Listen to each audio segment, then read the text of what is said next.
नमस्कार दोस्तों, आशा करते आप सभी बहुत अच्छे होंगे। सुबह उठकर सबने नहाकर बाबा के सामने बैठकर सबने विनती की और विनती पूरी होने के बाद मैं बैठ गया अपने चित्र को तैयार करने।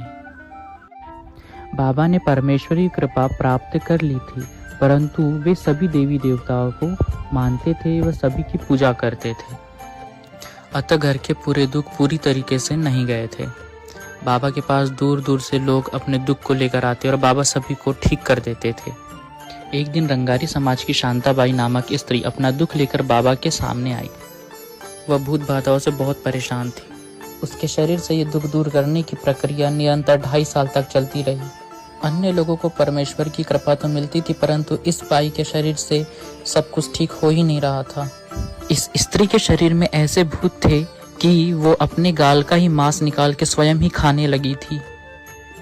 बाबा सोच में पड़ गए कि हनुमान जी इस कल्पना रूपी शक्ति पर मात क्यों नहीं करते। उन्होंने 42 दिन हवन करने का निश्चय किया। सन 1948 की जुलाई माह की बात है। हवन शुरू होते ही वह स्त्री बोलने लगी, भगवान बाबा हनुमान जी 10,000, 20,000, 40,000, 70,000, 1 लाख इतने भूत लाकर वे हवन में डाल रहे हैं। जैसे जैसे हवन के 42 दिन पूर्ण हो रहे थे, भूतों की संख्या बढ़ रही थी। मानो मरे हुए हर इंसान को भगवान मुक्ति दिला रहे हो।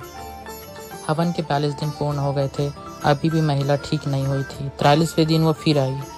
उस दिन बाबा ने स्नान नहीं किया, सारा दिन खाना नहीं खाया और उसके शरीर से भूत नष्ट होने में ही सारा समय व्यतीत किया।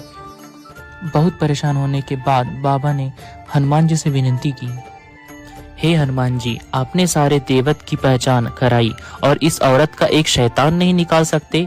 हे हनुमान जी, आप मुझे बताओ ऐसी कौन सी शक्ति है जो एक पल में इसे निकालेगा। मैं इसके बाद किसी भी देवता को नहीं मानूंगा।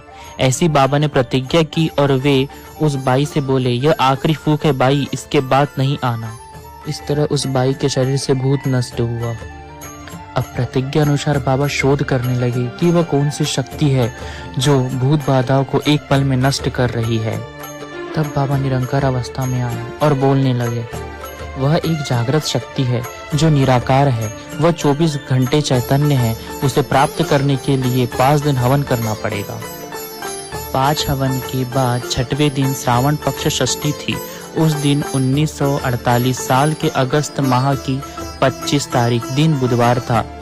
हवन समाप्त होते ही बाबा निराकार अवस्था में आए और वे कहने लगे, इस देश में जितने देवताओं को मानते हैं सब उन्हें एक के बाद एक आकर दर्शन दे रहे हैं। ऐसे भी निरंतर बड़बड़ाते रहे। तत्पश्चात विश्व के समस्त देव उनके शरीर